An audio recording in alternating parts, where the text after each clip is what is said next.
बार फिर से बहुत बहुत स्वागत है। 50 घंटों के बाद शहर में घर के बल्ब जले।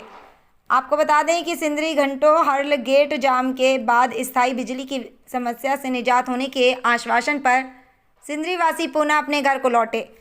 पिछले लगभग 50 घंटों से भयंकर बिजली पानी की समस्या से जूझ रही सिंदरी की जनता का सब्र का बांध मंगलवार को टूट गया और सैकड़ों की संख्या में लोगों ने हर्ल के मेन गेट को जाम कर दिया।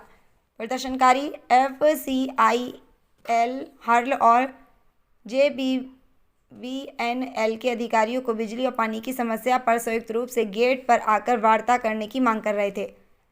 सबसे पहले FCIL के सलाहकार देवदास अधिकारी और हर्ल के सीनियर वाइस प्रेसिडेंट सुरेश प्रमाणिक गेट पर आए और प्रदर्शनकारियों से गेट जाम हटाने का आग्रह किया, लेकिन प्रदर्शनकारी किसी भी शर्त पर हटने को तैयार नहीं थे और अपनी मांग रखी कि कोई भी बातचीत और सिर्फ FCIL हर्ल और JBVNL तीनों के अधिकारियों की संयुक्त उपस्थिति में ही होगी।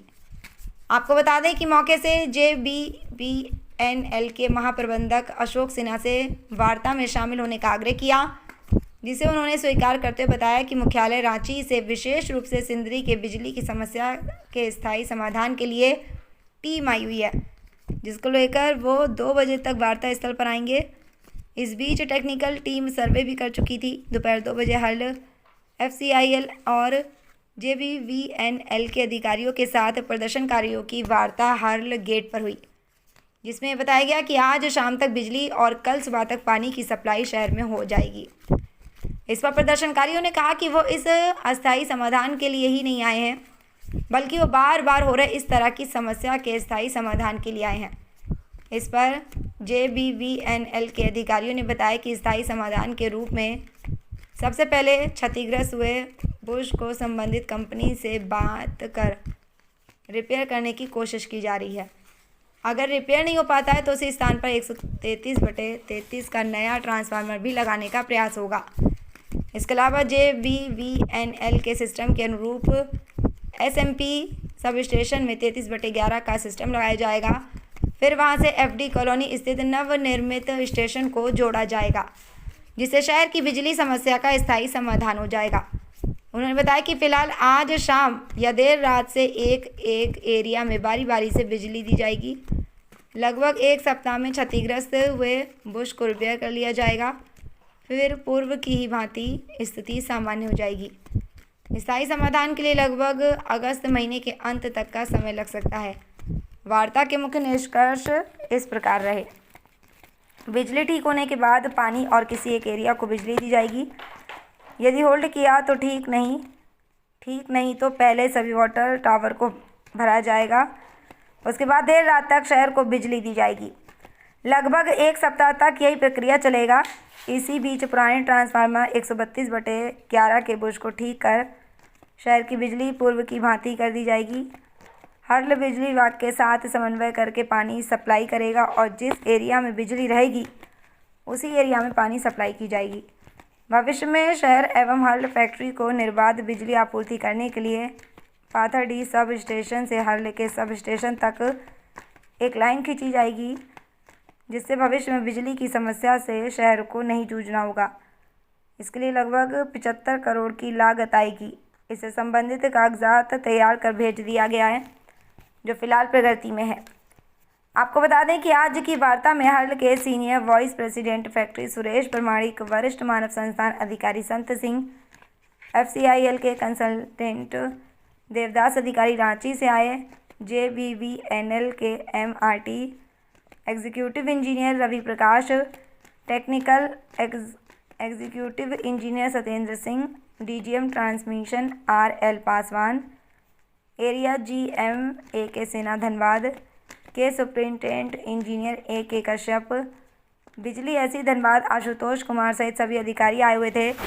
सिंदरी विधायक पत्नी तारा देवी ने रांची विधानसभा में सिंदरी के बिजली पानी की समस्या को रखवाया एवं रांची बिजली GM से सिंदरी वासियों की समस्या से अवगत कराकर निजात दिलाने का अनुरोध किया।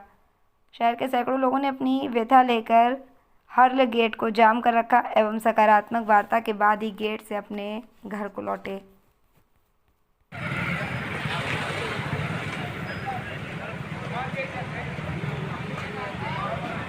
ये चीज़ हुआ कि T1 हमको देने की बात हुई, चाहे हम लेने की बात हुई, तो हमको एक चीज़ समझ कल जो आया कि उस पर हम लोड भी पूरा नहीं दे सकते हैं, क्योंकि उसमें लोड रिस्ट्रिक्शन है कि 5 MVA से ज़्यादा ले नहीं सकते। और यहाँ पे जो लोड अभी जाता है 9 नंबर और 35 नंबर मिला करके वो 7.5-8 गर्मी में चला जाता है।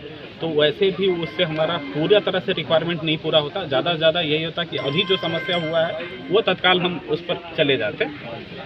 अभी जो हमारे ट्रांसमिशन के भी DGM आए हुए हैं, हेडक्वार्टर से लोग को भेजा गया है ये चीज़ को देखने के लिए कि हम तो जो एक साइड में कर रहे हैं अभी तत्काल उपाय वो कर ही रहे हैं, आगे क्या कर सकते हैं। तो उसके लिए हुआ कि 132/11 का जो ट्रांसफार्मर है ना उसको हटा करके 132/33 लगाने के लिए, क्योंकि वही आज हमारा स्टैंडर्ड वही है। उसी स्टैंडर्ड पे हम लोग सभी जगह काम करते हैं, उसमें रिपेयर भी कर सकते हैं, रिप्लेस भी कर सकते हैं और हर पार्ट्स भी मिल पाएगा। ये ट्रांसफार्मर वही TC की जगह पर बने उसी जी,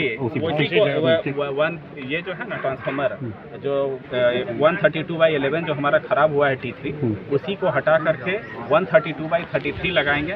और ये ट्रांसफार्मर अभी हमको अवेलेबल हो जाएगा गोविंदपुर से। ठीक है। गोविंदपुर में ट्रांसफार्मर वहाँ पर लोग रिप्लेस करा रहे हैं, तो वहाँ 40 MVA का एक ट्रांसफार्मर फ्री हो रहा है। वो ट्रांसफार्मर की बात हुई कि उसको यहाँ रिप्लेस कर देंगे, तो 132/33 होगा। लेकिन उससे मेरा पूरा समस्या समाधान नहीं होगा, क्योंकि जब तक वो 33 से 11 नहीं होगा तब तक आपको पावर नहीं मिल पाएगा। तो उसके लिए ही अभी हम लोग स्टडी कर रहे हैं। अभी कोई भी चीज़ कंक्लूड नहीं हुआ है, अभी उसको कर रहे हैं कि वहाँ पे जगह नहीं है, तो SMPS के आसपास कहीं पे हम लोग फिर 33 का पावर ला करके उसको स्टेप डाउन कर करके 11 करें और 11 से फिर आज व्यवस्था हो रही है सर, लाइन का त्राहिमाम हुआ है पानी और बिजली पर। वैकल्पिक तौर पे 10 MVA का ट्रांसफार्मर जो है तो गौशाला PSS में यानी इंस्टॉल किए हैं 5 MVA का हटा के, उससे 11 kV ला के आपका ये जो 11 kV यहाँ से फीड हो रहा था उससे हम लोग यहाँ कलेक्ट कर रहे हैं, इससे यानी पावर रिस्टोर हो जाता है। यहाँ पे जो 10 MVA का पावर ट्रांसफार्मर है उसका नो लोड पे टेस्टिंग वगैरह चार्जिंग वगैरह सब कुछ हो गया है। और यानी जो फाइनल जंक्शन वगैरह का है क्या 2-2 घंटे के अंतराल पर पावर सप्लाई की जाएगी? वो देख के आप उसमें ऑलरेडी बड़ी PSS वगैरह टूटा हुआ है, रोड जो फैक्ट्री के लिए ले सके उसके बिगिन में रखते हैं। पानी सप्लाई के लिए क्या व्यवस्था कर रहे हैं आपके लोग? HOL का था यही बिल से लाइन लेंगे तो हम दे पाएंगे। तो हमें पावर देगा जब वो अपना पंपिंग स्टेशन पे चालू करेंगे। सर ये जो व्यवस्था जो ट्रांसफार्मर जो आपका ख़राब हुआ है जो मेन पावर ग्रिड जो इसको कब तक रिपेयर होगा? इस जैसे लाइन बहाल हो रहा था वैसे कब तक वैसे करने में कितना समय लगेगा? कल टेस्टिंग के बाद में सारा क्लियर हो पाएगा। पावर ट्रांसफार्मर बहुत ज़्यादा बुकिंग का इंतजाम किया जा रहा है, बुकिंग का इंतजाम के हिसाब से उसको रिप्लेस करने का कितना दिन का समय लग सकता है? मैंने बताया। नहीं सर हमको बताइए। 7 दिन का 7 दिन में वो चालू हो जाएगा। मामला है। हाँ हाँ। क्या है कि पूरा यानी बुकिंग वगैरह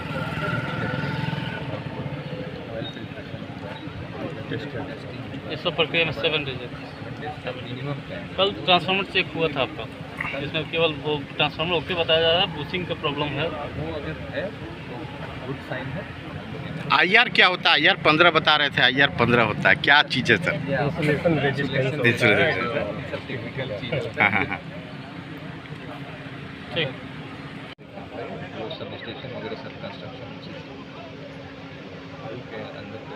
सर वो पब्लिक की सेवा के लिए आपको दिया गया था, आप हर्ल का सब स्टेशन बनाने के लिए उसको यूज़ हाल किए? का सब स्टेशन नहीं है, वो जो सब स्टेशन बना हुआ है ना 10 4x5 हल सब स्टेशन नाम का है, लेकिन वो डिपॉजिट करना है उसके लिए। ठीक, थैंक यू सर। ये हमारे पास ये व्यवस्था ही नहीं है कि हम रिपेयर करवा पाएँ। अगर कोई बहुत अगर ज़रूरत पड़ता तो हमको प्राइवेटली करना पड़ता है, और नहीं तो हमारे पास कोई व्यवस्था नहीं। तो उसी के लिए हम पहले इनका ये इस प्रश्न का हम जवाब दे देना चाह रहे थे कि हम लोग वो नहीं कर पाएंगे, और उसको हम क्या करेंगे उसके लिए हम बता दिए कि हम लोग बना करके दिए हैं। सरकार से बजट भी स्वीकृत हुआ है और इस चीज़ के लिए टेंडर भी हुआ था। अब चुनाव के बाद फिर से उसका ये एक पार्ट हुआ। अब इसके पीछे अगर हम आएँ तो यहाँ पर है 11 ग्रिड में जो ट्रांसफार्मर 1,32,000/11 है, 132/11 है, जबकि हम लोगों का आज जहाँ पे भी चलता है तो 132/33 चलता है। ये 132/11 है। तो ये 132/11 में क्या हो रहा है कि आज जो भी समस्या यहाँ पर आई तो इसको तत्काल हमारे पास कोई भी व्यवस्था नहीं है कि जैसे हम इधर बताए ना सेम चीज़ है कि इसको रिप्लेस करें, चाहे हमको इसका रिपेयर करें, क्योंकि जो भी पार्ट्स है वो हम लोगों के यहाँ रेगुलर आइटम में नहीं है, रेगुलर सप्लाई आइटम में नहीं है।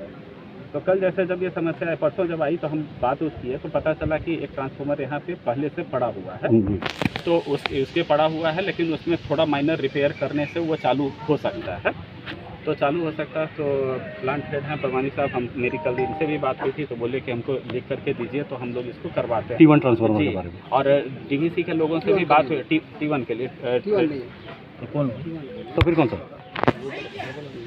यही तो दिक्कत है, यही तो केस फंस रहा है। एक मिनट बोलिए, बीच में सुन लीजिए हमारी रोकिए 1 मिनट। हाँ, एक जिस ट्रांसफार्मर, लेकिन जैसा बात करने से पता चला कि उस ट्रांसफार्मर में भी प्रॉब्लम है।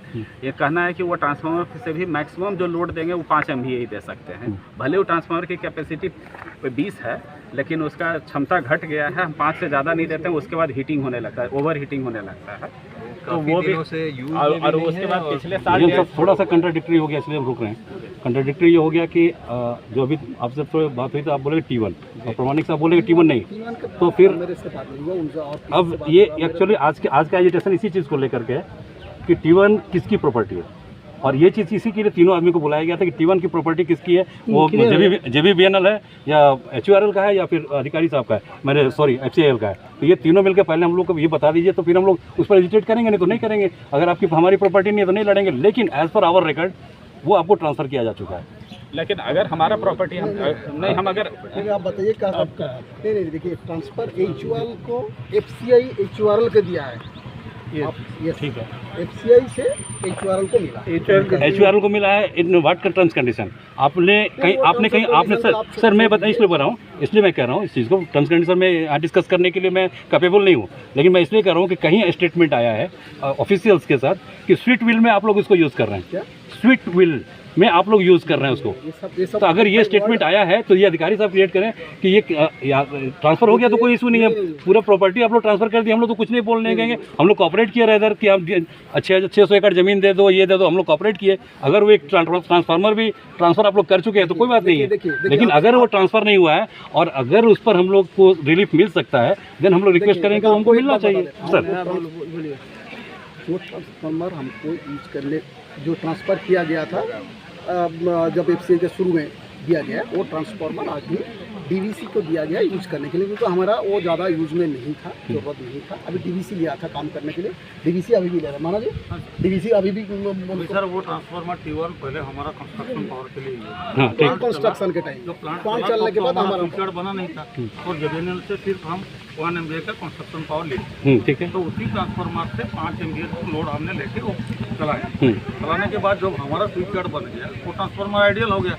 आइडियल होने के बाद DVC का चेयरमैन हेड ऑफिस से आया DVC के रिप्लेस कि BIT सिंदरी के लिए उनको सप्लाई थी, तो DVC को HURL ने 2023 फरवरी 16 तारीख को हैंड ओवर कर दिया 1 साल के।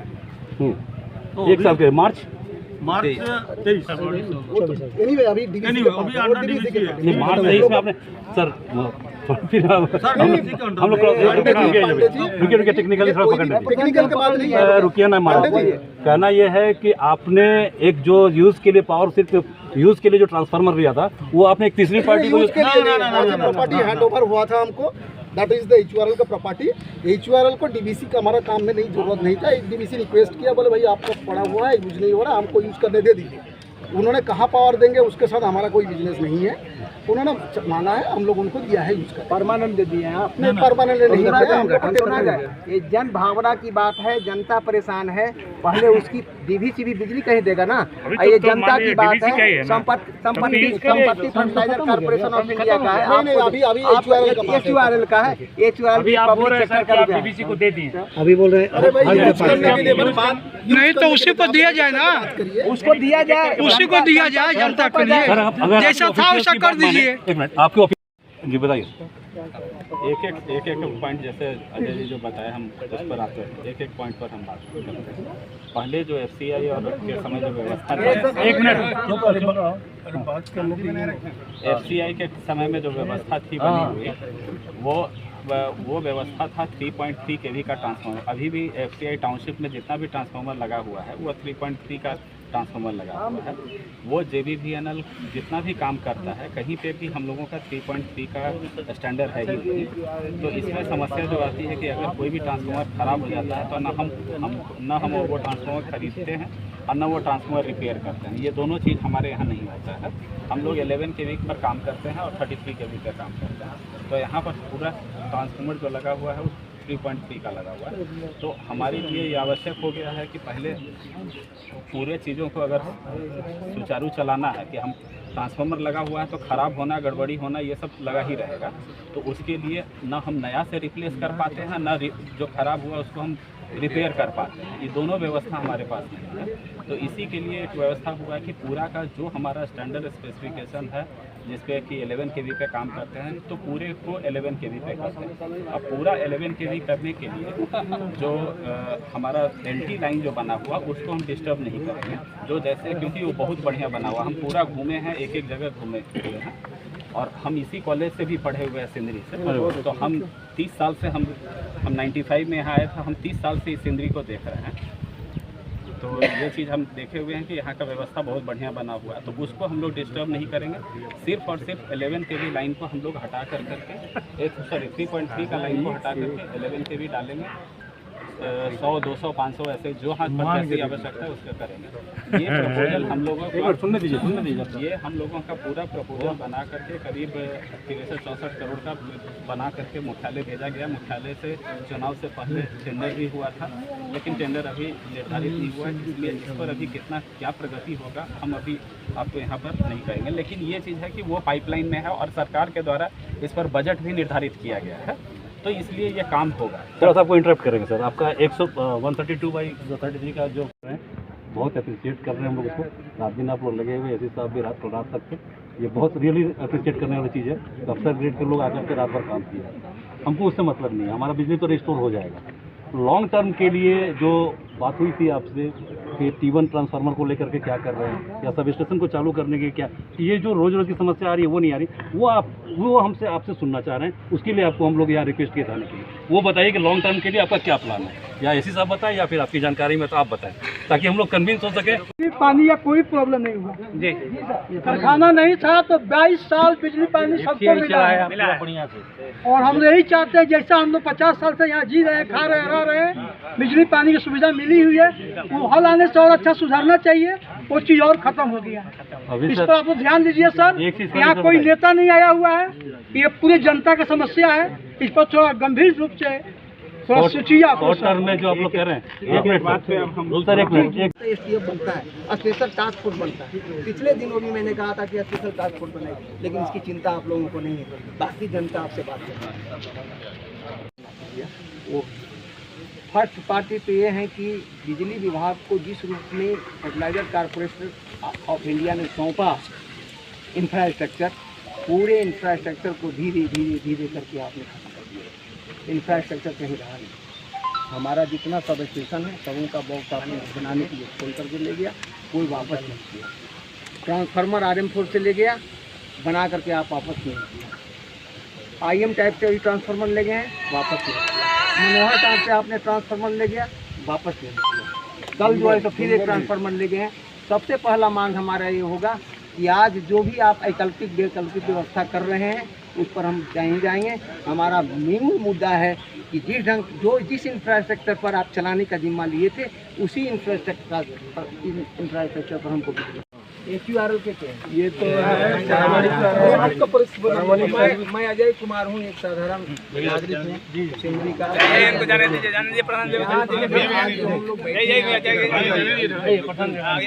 हमारी समस्या से आप समस्या बताने का कोई बात नहीं है, और इसमें दो ही व्यक्ति का